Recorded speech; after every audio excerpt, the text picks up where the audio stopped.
As we bring 2021 to an end, it also means we have a chance at new beginnings, and who doesn't love a fresh start, right?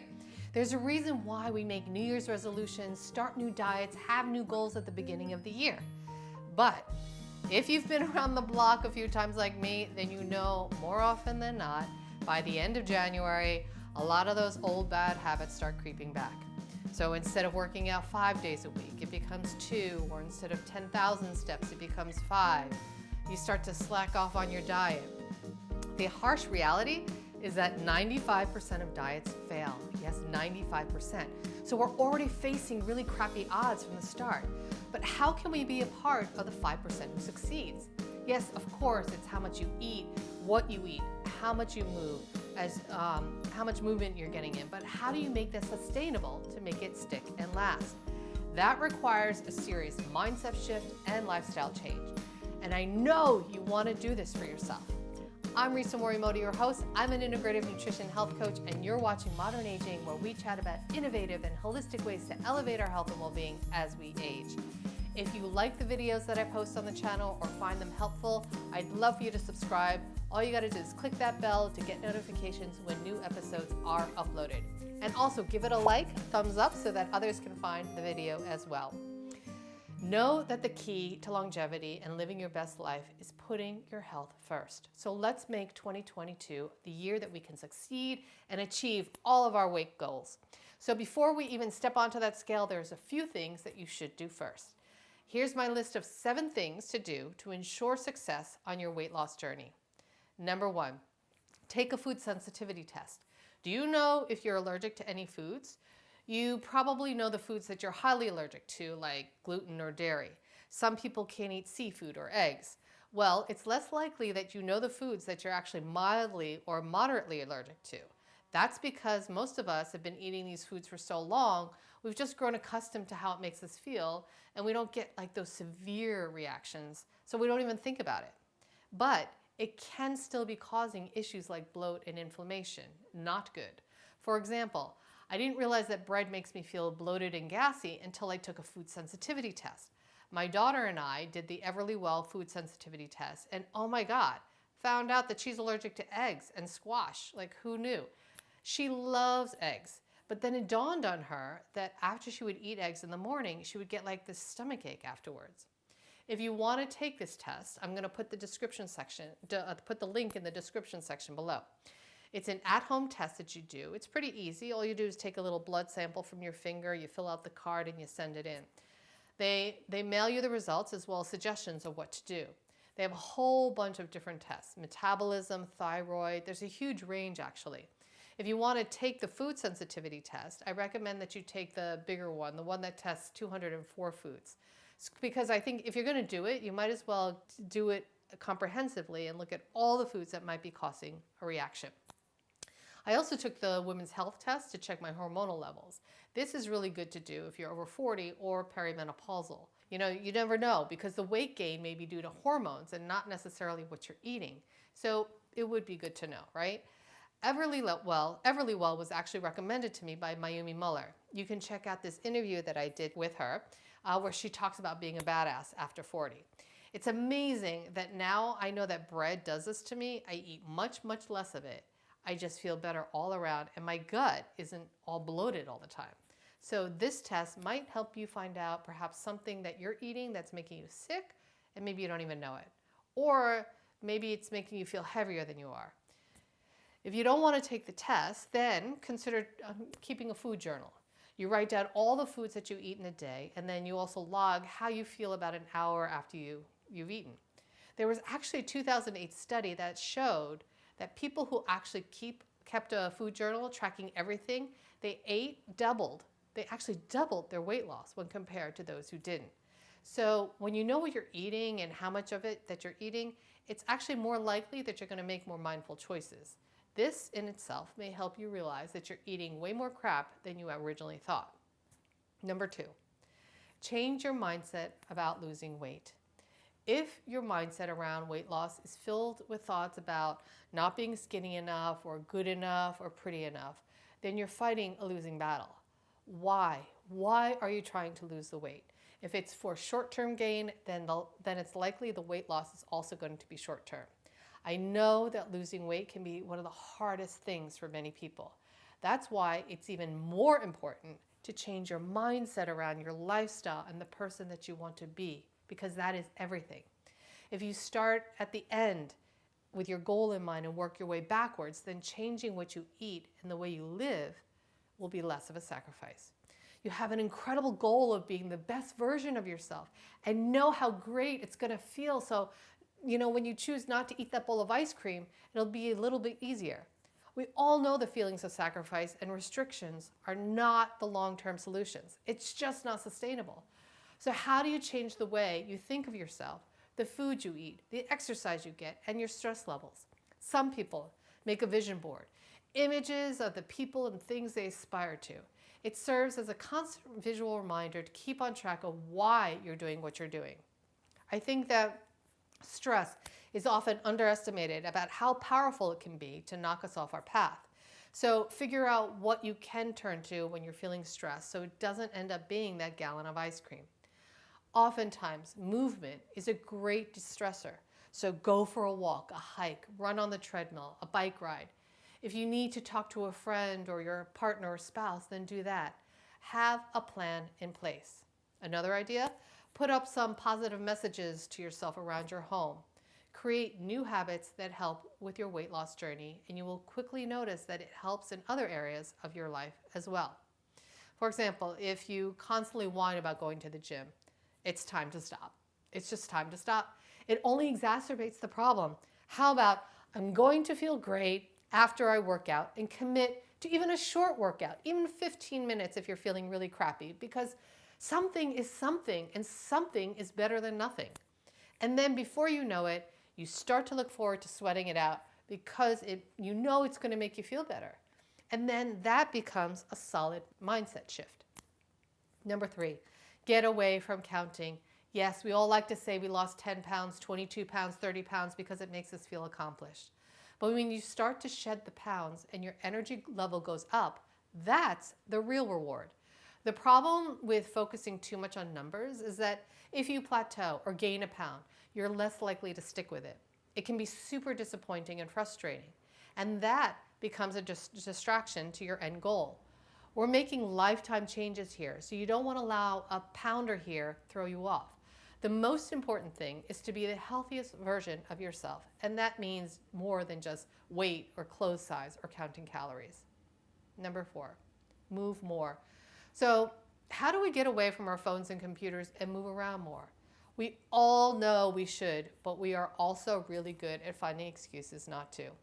As they say, sitting has become the new smoking. It is that bad for our health. Sitting not only makes us fatter and weaker, it's horrible for our digestive system, circulatory system, pretty much every system in our body. So you have to make a commitment to move around every single day. I mean, seriously, every single day. If you have a desk job, then have some hand weights by your desk and just do a few reps every hour or every other hour. When you get up to go to the bathroom, do some push-ups against a counter or a table.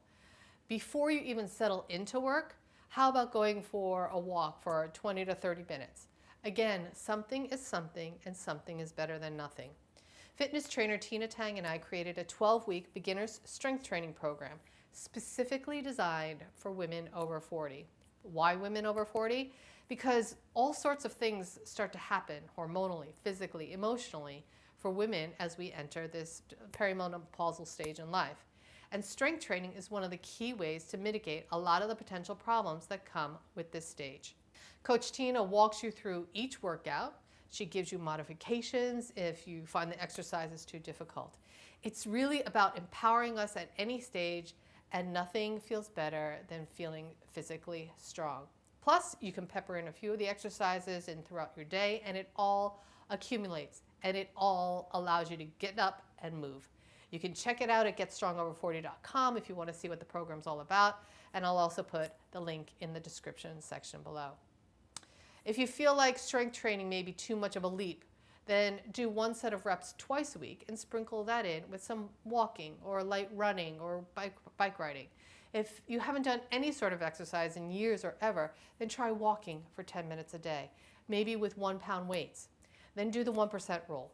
Do 1% better the next day. Just 1%, and it quickly adds up. The more wins you have, the more confident you're going to get, and you're going to just want to keep going. So it's really important to take small steps so that you get those wins. Number 5, be accountable. When we are held accountable for our actions, we are more likely to follow through. It's just human nature. Find an accountability partner, maybe your partner, sibling, friend, or even social media, believe it or not. Sometimes putting it out in public is enough pressure on you to follow through. It can also be a great way to document your journey and progress, but you also don't want Instagram or Facebook to be a way where it's like an easy to cheat and not be accountable. You can also be accountable to yourself by journaling, not only writing down the foods you've eaten, but the amount and the kind of exercise, as well as your mood and stress levels. You'll just actually start to see patterns develop, and this can help with making new habits stick. It's actually been shown that it takes about 3 to 4 weeks of daily repetition of something to make it a habit. And when you start to see and feel the benefits, that's when you know it'll likely stick. So exercise may have been something you dreaded in the past, but accountability plus feeling the change in your body, you start to look at it differently and actually start to look forward to your workouts. Number 6, get proper sleep. Not enough can be said about the importance of sleep. And not just the hours of sleep, but the quality of the sleep that you're getting. There's overwhelming evidence that sleep plays a critical role in weight management along with diet and exercise. When we don't get enough sleep, it raises our cortisol levels, which is our stress hormone. That often leads to fat retention in your midsection. And when you're tired, you're less likely to work out, you're less likely to have motivation to do anything and think clearly to make good decisions, and more likely to eat what's easy, and that usually means some sort of crap. With perimenopause and the pandemic, I've had problems sleeping over the last year or so. I now take CBD, and it's been a total game changer for me. CBD is not going to get you high. It essentially calms your endocannabinoid system so that your body can relax enough to fall asleep and stay asleep. I take CBD tincture and gummies. The tincture works faster, about 30 minutes or so to kick in, and then the gummies help me stay asleep since it takes longer to reach my blood. If you like melatonin, then try Common's nighttime gummies. They have some melatonin in it as well, so it puts me out. They also have tinctures. I also like Marble Roots tinctures and gummies. There's so many brands out there, so you want to make sure that you're taking a reputable brand that does third-party testing. This is really critical. I'm going to include the links to Commons and Marble Roots below. If you're interested in learning more about how CBD works and the effects on women's health, then you got to check out the Essential Guide to Cannabis and CBD for Women's Health with integrative cannabis physician Dr. June Chin. Dr. Chin goes over the science behind medical cannabis and CBD, as well as how to take it, what to take, and how to purchase. You got to check it out at cbdwomenshealth.co. I'm going to put the link to that below as well. And number 7, reduce your sugar, carbs, and processed foods. This may be the hardest thing for all of us, especially since sugar is pretty much in almost everything. It's hard to get away from the carbs. And when you're at the supermarket, the aisles are crammed with tons of processed food. So I know it's hard to know what to buy and what not to buy. So we know what's bad for us and that we're addicted. So what do? It's definitely easier not to buy it to begin with. If it's not in your house, you will not eat it. We need to decide on substitutes to wean ourselves off or at least eat less of it. So instead of white sugar in your coffee, try maple syrup or honey. Yes, it's a sweetener and it's a type of sugar, but it's better than white refined sugar. You also don't want to be taking artificial sweeteners. Those have issues all on its own that you don't want to be putting into your body.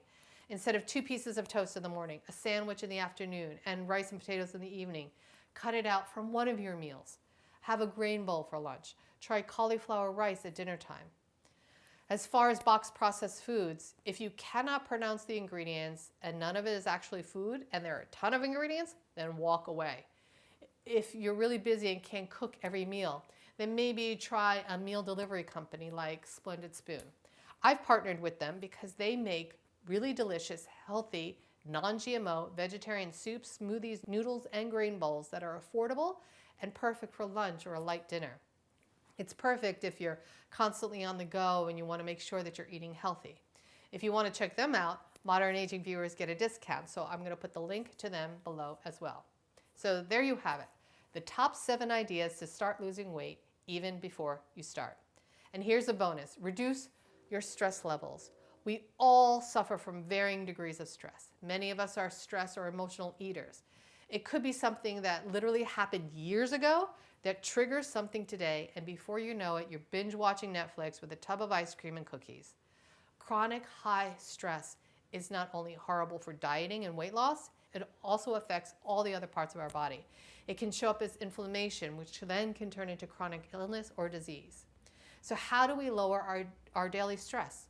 You meditate, go for a walk, a hike, or a bike ride. Take time out for yourself during the day. Listen to soothing music, work out, take a bath, do some yoga or strength training, hug your dog or cat, talk to a friend, laugh, do something purely for the fun of it, and you might start a new healthy habit along the way. Creating a healthier lifestyle has so many benefits. Of course, losing weight is one of them, but you can also save money on future medical bills, future medication. You'll have more energy to do the things that you really want. Your mood is likely to change, and you'll be able to manage stress better. So while in the beginning, you'll feel like you're sacrificing, instead, just realize you're actually giving yourself an incredible gift. It's not going to be easy, and it's not going to happen overnight, but you got to keep focused. Create that vision board, believe in yourself, put those notes up of positive affirmations. When you change your attitude and your perspective, you change your life. Remember to do something every single day, just 1% better than the previous day, because something is something, and something is better than nothing. If you thought this video was helpful, give it a like. Please share it with your friends and family. I would love to hear what works and what does not work for you, so please write it in the comment section below. We're all a huge community here. If you haven't subscribed to the channel yet, click on that red button below and that little bell next to it to be sure to be notified whenever a new episode is uploaded. Thank you so much for watching. Happy New Year, and we'll see you next time on Modern Aging.